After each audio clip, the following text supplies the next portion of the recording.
Hey guys, and welcome to another edition of Burton Borders. And in today's video, I'm going to be doing the 5 talking points from our 1-0 defeat against Everton. But before we get into this video, come on Zane, come tell them what to do, please. Don't forget to like this video, subscribe to the channel, and turn on all post notifications so you'll be notified when we make a video. Share this video and comment down below. Peace.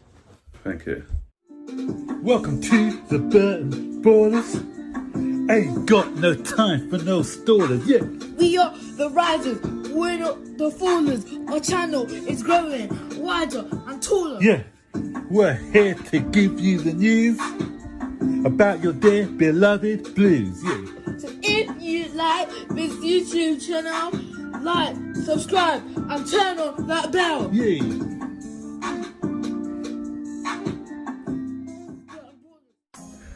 So Zane is having a day off again.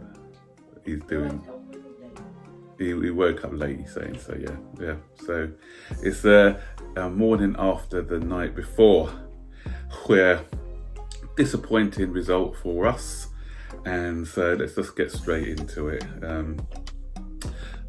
I was going to use the Mendy as a talking point, but should it be talking? Yeah, let's stick that in as talking point number 1.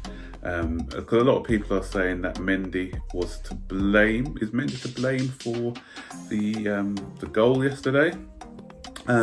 So my take on it is, okay, yes, it was his fault, kind of, but I'm not giving him all the blame. We said we wanted a positive goalkeeper, and we've got one. Mendy is somebody similar to what we see with Alisson or who's the Man City goalkeeper's name? Edison, that's it, thank you. Edison.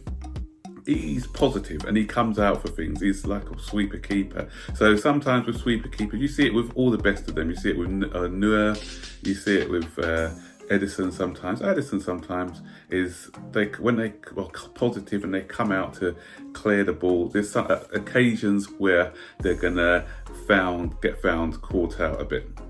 And if anything, I'm gonna praise Calvin Lewin rather than blame Edison for this, because Mendy. So that's why I got Zane here. He's good at it. Yeah, he keeps me on my toes. So.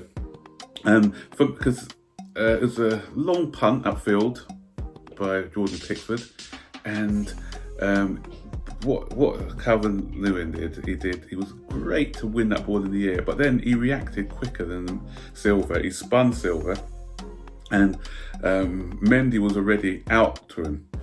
And Mendy, because he's so close to him, he didn't have enough time to react. And that's why he gave away the penalty.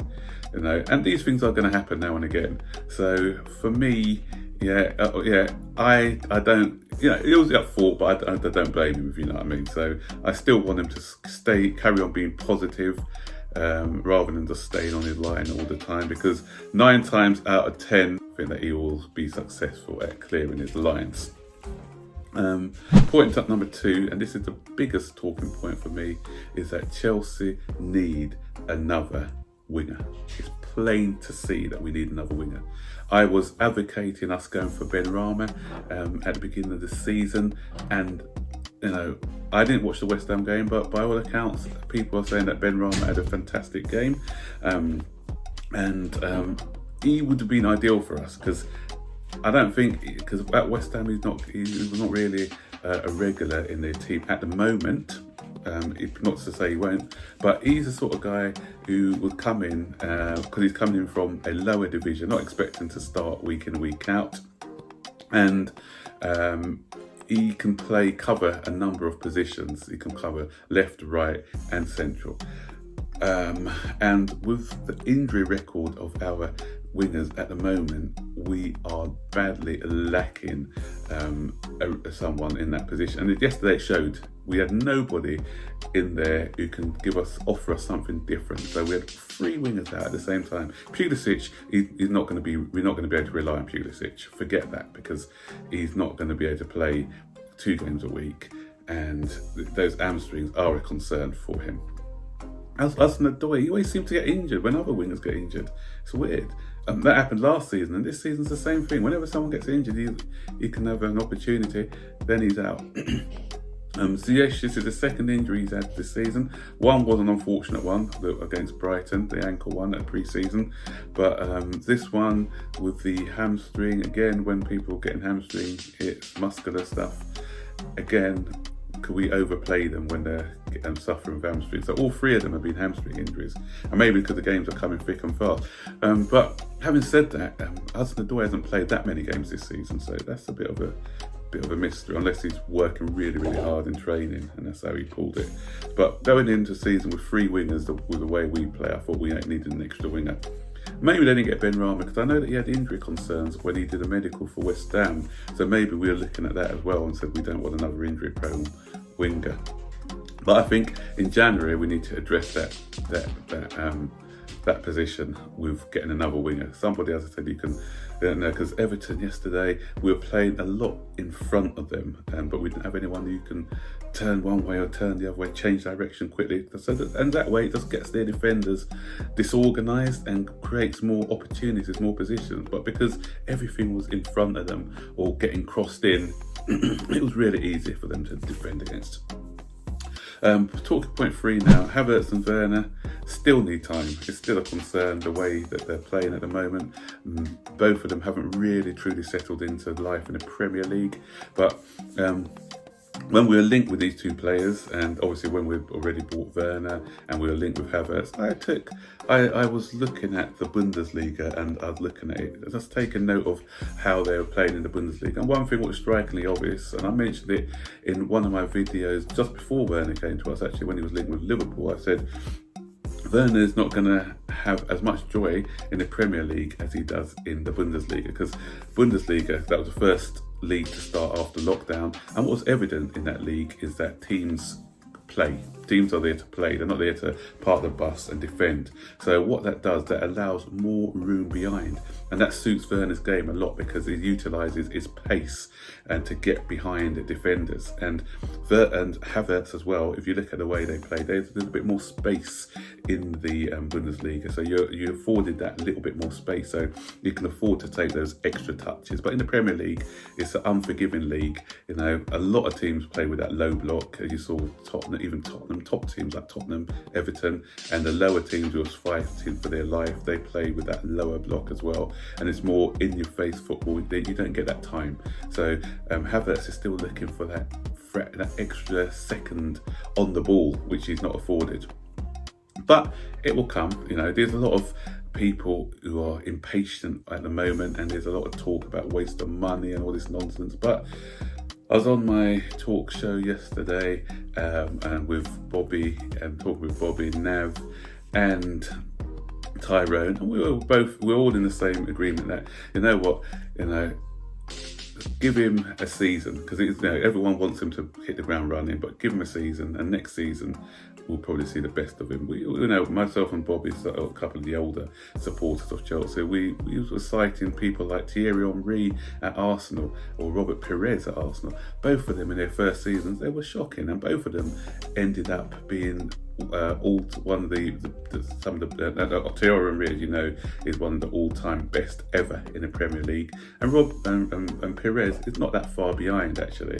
If you're looking at top 50 players in the Premier League history, then he'll be featured in there as well. He had 7 fantastic years at Arsenal after his first poor season. So you know what, guys, let's give these guys a chance. First season, new league, faster pace, and they'll get there. Talking point number 4 now. Chelsea need a different variation in tactics. What is alarming, Frank Lampard has improved a lot, but we are still, if you look at the way we play and I analyse how we play, a lot of our football is get to the ball, to the byline, and getting crosses. So we've got some good decent crosses of the ball. Ziyech when he's on, obviously Reece James has got good crossing ability. But sometimes if it's not working, we need that little other variation in tactics, because yesterday, I can't remember the statistics. I think it was something like 38 crosses that we got in, only 4 of them were successful or something like that. Everton love that way, and we'd have gone all day without scoring yesterday. We were a bit unlucky at times, but that was more from set plays rather than open play football, because when Reece James hit the post, that was from a corner.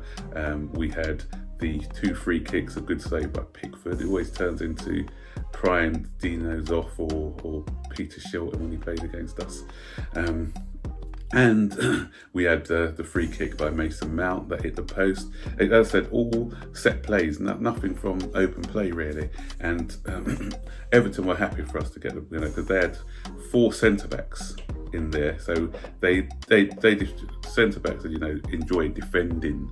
So it kind of played. It was beneficial for them actually, in a strange way, that they had both of their fullbacks out of the game, because the fullbacks would have probably been a bit more adventurous, but their centre backs just wanted to defend, clear crosses, and because all of them were over 6 foot, when the ball was coming in the air, they were just heading it away, and when the ball was crossing out of the ground, they were just getting into the right positions to clear the ball, and it just frustrated us, and we didn't have any other variation. So I think we need to try and do different patterns of play, just to break down these stubborn defenders who will allow us just to get the crosses in. So shooting from distance or anything like that, I don't know. And finally, points 5, in-game management for me is still a bit of a concern.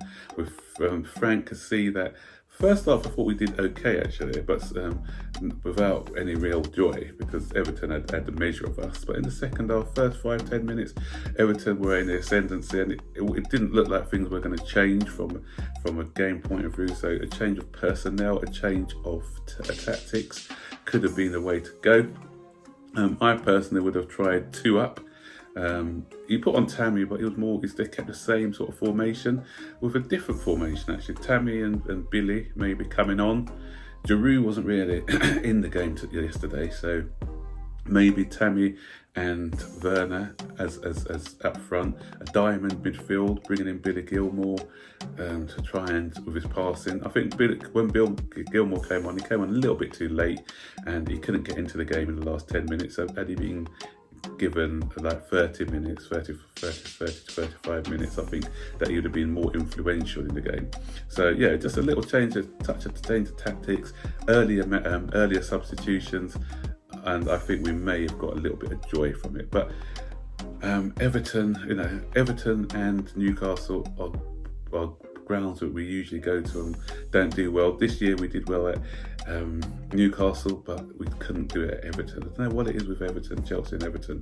Even when we're winning titles, Everton was always a place where we went and didn't get points. The crowd as well, I've got to say, the crowd helped Everton yesterday. They were driving them on, and that gave the Everton that extra 10%, because they were running all day. I thought they can't keep up with this for 90 minutes, but for the whole 90 minutes they were running, chasing, harrying, and they got their just desserts. Really, they deserved to. The way they defended, a lot of people don't like it, but you know what? It's up to us to be able to break down these stubborn defences. So I applaud the way they did it. They got the job done. They got the 3 points. So even if we didn't like it, they got the 3 points. We didn't. So next time we need to find a way.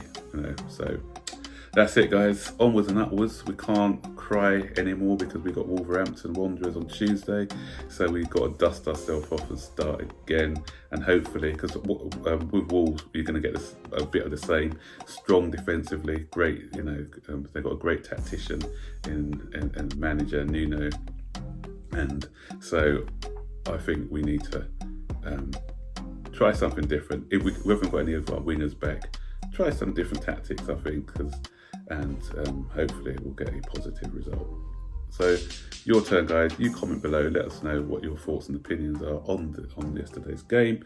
And don't forget, guys, to like, subscribe, turn on all post notifications so you'll be notified every time we make a video. Take care. Bye.